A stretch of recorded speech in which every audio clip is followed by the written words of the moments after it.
Welcome back to another technical deep dive here in the debug zone.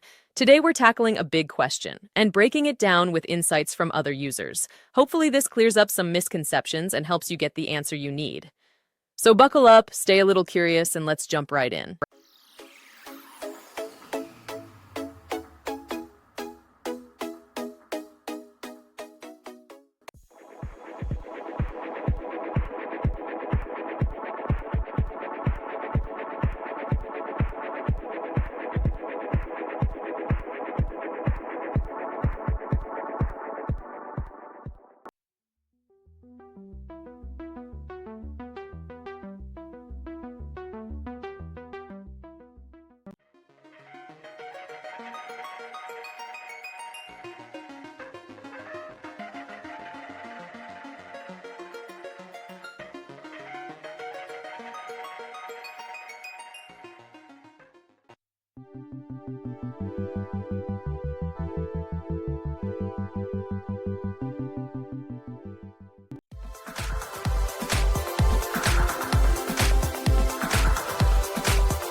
And that's a wrap.